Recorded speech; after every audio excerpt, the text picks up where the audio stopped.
ಈಗ ಸಿಂಹ ರಾಶಿಯಲ್ಲಿ ಶುಕ್ರನ ಸಂಚಾರ ಪ್ರಾರಂಭ ಆಗಿದೆ. ಈ ಸಂದರ್ಭದಲ್ಲಿ ತುಲಾ ರಾಶಿಯ ಮೇಲೆ ಪ್ರಭಾವ ಹೇಗೆ ಬೀರುತ್ತೆ ಎಂಬುದನ್ನು ನಾವು ತಿಳಿದುಕೊಳ್ಳಲೇಬೇಕು. ಯಾಕೆ ಅಂದರೆ ತುಲಾ ರಾಶಿ ಅಂತಂದರೆ ಇದು ಶುಕ್ರನ ರಾಶಿ. ಅದು ಈ ತುಲಾ ರಾಶಿಯವರಿಗೆ ತನ್ನ ರಾಶಿಯ ಅಧಿಪತಿ 11ನೆಯ ಮನೆಗೆ ಲಾಭಸ್ಥಾನಕ್ಕೆ ಬಂದಾಗ ಅವರಿಗೆ ಶುಕ್ರ ದಶೆ ನಿಜಕ್ಕೂ ಕೂಡ ಪ್ರಾರಂಭ ಆಗುವಂತಹ ಕಾಲ. ಈಗ 8ನೆಯ ಮನೆಯ ಒಡೆಯನೂ ಕೂಡ ಶುಕ್ರನೇ ಆಗಿದ್ದಾನೆ, ರಾಶಿಯ ಅಧಿಪತಿ ಕೂಡ ಶುಕ್ರನೇ ಆಗಿದ್ದಾನೆ. ಅವನು ಈಗ ಸಿಂಹ ರಾಶಿಯಲ್ಲಿ ಸಂಚಾರವನ್ನು ಮಾಡ್ತಿದ್ದಾನೆ ಜುಲೈ 4ನೇ ತಾರೀಕಿನಿಂದ. ಈಗ ಲಾಭದ ಮನೆಯಲ್ಲಿ ನೆಲೆಗೊಂಡಂತಹ ಶುಕ್ರ ತನ್ನ ಮನೆಗೆ ಅಂದರೆ ತುಲಾ ರಾಶಿಗೆ ಅನುಕೂಲ ಮಾಡದೇ ಇರಲಿಕ್ಕೆ ಸಾಧ್ಯವೇ ಇಲ್ಲ. ಲಾಭಾಧಿಪತಿ ಆಗಿರುವಂತಹ ಶುಕ್ರ ತುಲಾ ರಾಶಿಯವರಿಗೆ ವಿಶೇಷ ಸ್ಥಾನಮಾನವನ್ನು ಹಾಗೂ ಎಲ್ಲ ವಿಧವಾದ ಪ್ರಗತಿಗಳನ್ನು ಕೂಡ ಉತ್ತಮ ಫಲಿತಾಂಶವನ್ನು ಕೂಡ ನೀಡ್ತಾನೆ. ಆದ್ದರಿಂದ ಶುಕ್ರನಿಂದ ಸಾಕಷ್ಟು ಒಳ್ಳೆಯ ಫಲಿತಾಂಶಗಳನ್ನು ತುಲಾ ರಾಶಿಯವರು ಖಂಡಿತ ನಿರೀಕ್ಷೆ ಮಾಡ್ಬೋದು. ಇಲ್ಲಿ 8ನೇ ಮನೆಯಲ್ಲಿ ಸಂಚಾರ ಮಾಡ್ತಾ ಇರುವಂತಹ ಕುಜ, ಈತನ ದೃಷ್ಟಿ ಶುಕ್ರನ ಮೇಲೆ ಸಣ್ಣ ಪುಟ್ಟ ಅಡೆತಡೆಗಳು ಸಹಜ. ಯಾಕೆ ಅಂದರೆ ಕುಜನ ದೃಷ್ಟಿ ಇರೋದರಿಂದಾಗಿ ಮತ್ತು ಮನೆಯ ಶುಕ್ರ ಅಷ್ಟಮಾಧಿಪತಿ ಆಗಿರೋದರಿಂದಾಗಿ ಕೆಲವೊಂದು ಸಮಸ್ಯೆಗಳು, ಮಂಗಳದ ವಿಷಯದಲ್ಲಿ ಕೆಲವೊಂದು ಸಮಸ್ಯೆಗಳನ್ನು ಕೂಡ ಇಲ್ಲಿ ಅವನು ಮಾಡ್ಬೋದು. ಆದರೆ ಆರ್ಥಿಕ ಲಾಭಗಳಿಗೆ ಕುಜ ಬೆಂಬಲಿಗನೇ ಆಗ್ತಾನೆ. ಆದ್ದರಿಂದ ಶುಕ್ರನ ಈ ಒಂದು ಸಂಚಾರ ತುಲಾ ರಾಶಿಯವರಿಗೆ ವಿಶೇಷ ಪ್ರಯೋಜನಕಾರಿ ಎಂಬುದಾಗಿ ನಾವಿಲ್ಲಿ ಪರಿಗಣನೆಯನ್ನು ಮಾಡ್ಬೋದು. ಯಾಕೆ ಅಂತಂದರೆ ರಾಶಿಯ ಅಧಿಪತಿ 11ನೇ ಮನೆಯಲ್ಲಿ ಇರೋದು ಜ್ಯೋತಿಷ್ಯದ ಪ್ರಕಾರ ತುಂಬ ಒಳ್ಳೆಯ ಅದೊಂದು ಸಂಗತಿ, ತುಂಬ ಒಳ್ಳೆಯ ಸಂಗತಿ. ಲಗ್ನಾಧಿಪತಿ, ರಾಶಿಯ ಅಧಿಪತಿ ಲಾಭಸ್ಥಾನದಲ್ಲಿ ಇದ್ದರೆ ವಿವಿಧ ಮೂಲಗಳಿಂದ ಅವರಿಗೆ ಲಾಭಗಳು ಉಂಟಾಗುತ್ತೆ.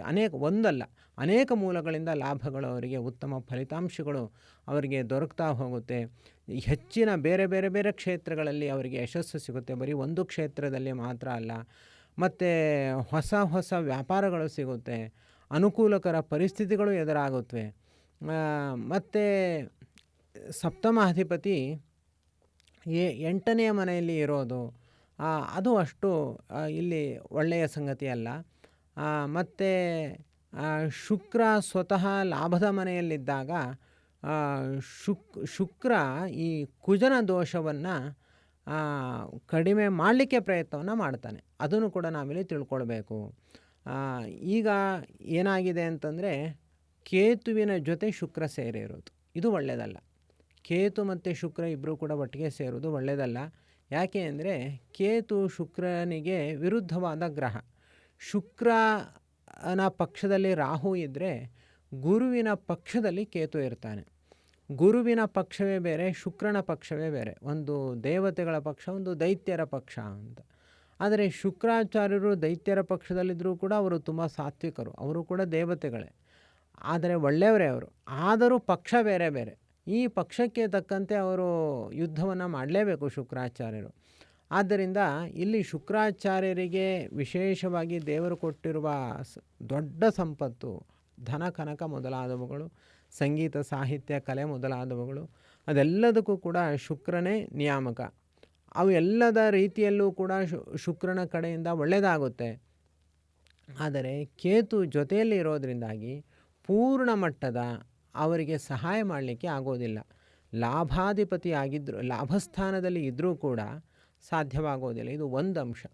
ಮತ್ತೊಂದು, ಶುಕ್ರ ರವಿಯ ಮನೆಯನ್ನು ಪ್ರವೇಶ ಮಾಡಿರುವಂಥದ್ದು. ರವಿ ಶುಕ್ರನಿಗೆ ವಿರುದ್ಧ ಗ್ರಹ, ಅಂದರೆ ಅದು ಶತ್ರುಗ್ರಹ. ಅದರಿಂದ ಶತ್ರುವಿನ ಮನೆಯಲ್ಲಿ ಶುಕ್ರ ಪ್ರವೇಶ ಕೂಡ ಒಳ್ಳೆಯದಾಗೋದಿಲ್ಲ. ಮತ್ತು ರವಿ ಅನ್ನುವಂಥದ್ದು ಅಗ್ನಿ, ಶುಕ್ರ ಅನ್ನುವಂಥದ್ದು ಅದು ಶೀತಲ. ಆದ್ದರಿಂದ ಎರಡರ ಸನ್ನಿಕರ್ಷ ಅದೊಂದು ಥರ ತುಮುಲಗಳನ್ನು ಉಂಟು ಮಾಡುತ್ತೆ. ಅಂದರೆ ಈಗ ಲಾಭಸ್ಥಾನ ಹೇಗಾಗಿದೆ ತುಲಾ ರಾಶಿಯವರಿಗೆ ಅಂತಂದರೆ ಗೋಚಾರದಲ್ಲಿ ಅದು ರವಿಯ ಮನೆಯಾಗಿದೆ, ಕೇತು ಇದ್ದಾನೆ ಮತ್ತು ಶುಕ್ರನು ಅಲ್ಲಿಗೆ ಬಂದಿದ್ದಾನೆ. ಇದು ವಿರುದ್ಧ ಧರ್ಮಗಳ ಸಮಾವೇಶ ಆದಂತೆ ಆಗಿಬಿಟ್ಟಿದೆ. ಆದರೂ ಕೂಡ ಶುಕ್ರ ಲಾಭಸ್ಥಾನದಲ್ಲಿ ಇರೋದರಿಂದಾಗಿ ಅವರಿಗೆ ಒಳ್ಳೆಯದಾಗೇ ಆಗುತ್ತೆ. ಇನ್ನು ಲಾಭಾಧಿಪತಿ ದಶಮದಲ್ಲಿ ಇರೋದರಿಂದಲೂ ಕೂಡ ಇವರಿಗೆ ಒಳ್ಳೆಯದಾಗುತ್ತೆ. ಇನ್ನು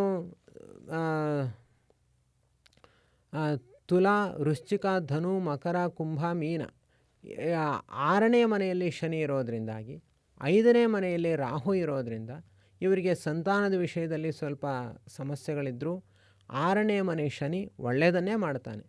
ಹೀಗೆ ತುಲಾರಾಶಿಯವರಿಗೆ ಸದ್ಯದ ಸ್ಥಿತಿಯಲ್ಲಿ ಎಲ್ಲ ರೀತಿಯಲ್ಲೂ ಕೂಡ ಒಳ್ಳೆಯದೇ ಇದೆ. ದಶಮ ಸ್ಥಾನದಲ್ಲಿ ಗುರು ಅಂದರೆ ಕೇಂದ್ರದಲ್ಲಿ ಗುರು, ಅದು ಕೂಡ ಉತ್ತಮ ಫಲಿತಾಂಶ ಅಲ್ಲದೇ ಇದ್ದರೂ ಕೂಡ ತಕ್ಕ ಮಟ್ಟಿಗೆ ಗುರು ಅನುಗ್ರಹವೂ ಕೂಡ ಇದೆ. ಹೀಗೆ ತುಲಾರಾಶಿಯವರು ಅತ್ಯಂತ ಈಗ ಈ ತಿಂಗಳಿನಲ್ಲಿ ಒಂದು ಹೆಚ್ಚಿನ ಅಭಿವೃದ್ಧಿಯಲ್ಲಿ ಸಾಗಲಿಕ್ಕೆ ಇವರಿಗೆ ಅವಕಾಶ ಇದೆ. ಅದನ್ನು ಅರ್ಥ ಮಾಡಿಕೊಳ್ಬೇಕು.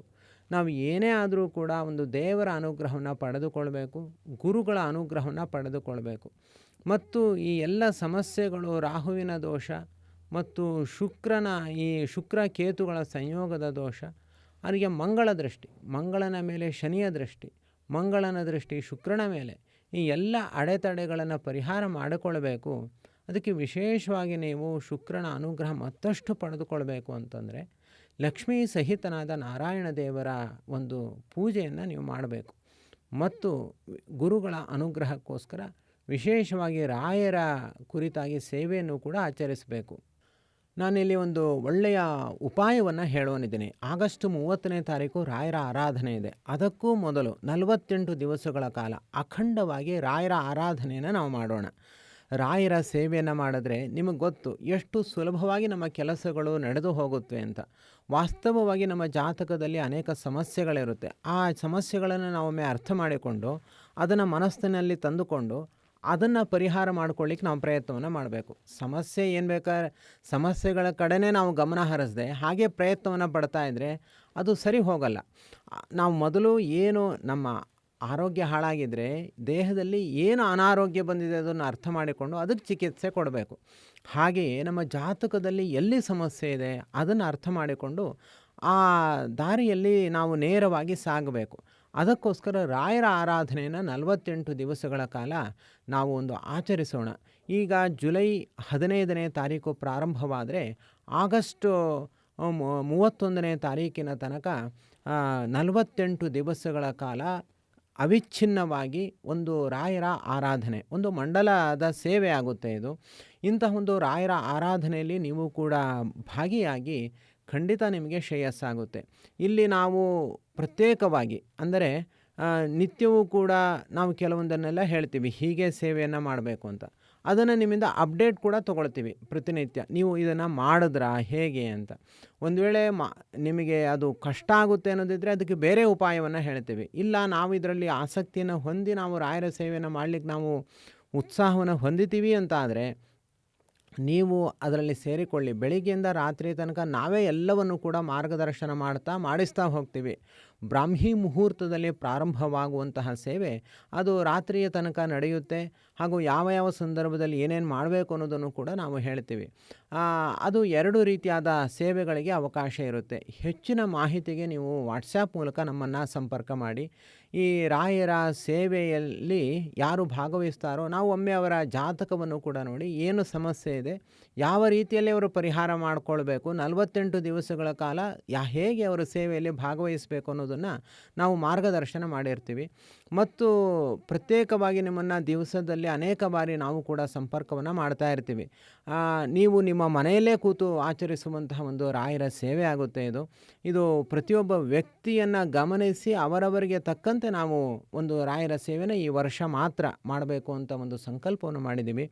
ನೀವು ಈ ಒಂದು ರಾಯರ ಸೇವೆಯ ಒಂದು ಕಾರ್ಯಕ್ರಮದಲ್ಲಿ ಭಾಗವಹಿಸಿ ಅದಕ್ಕೋಸ್ಕರ ನಮ್ಮನ್ನು ವಾಟ್ಸಾಪ್ ಮೂಲಕ ಒಮ್ಮೆ ಸಂಪರ್ಕ ಮಾಡಿ ಪೂರ್ಣ ಮಾಹಿತಿಯನ್ನು ಪಡೆದುಕೊಳ್ಳಿ. ಯಸ್ಸರ್ವಗುಣ ಸಂಪೂರ್ಣಃ ಸರ್ವದೋಷ ವಿವರ್ಜಿತಃ ಪ್ರೀಯತಾಂ ಪ್ರೀತೇ ಬಾಲಂ ವಿಷ್ಣುರ್ಮೇ ಪರಮಸುಹೃತ್. ಶ್ರೀಕೃಷ್ಣಾರ್ಪಣಮಸ್ತು.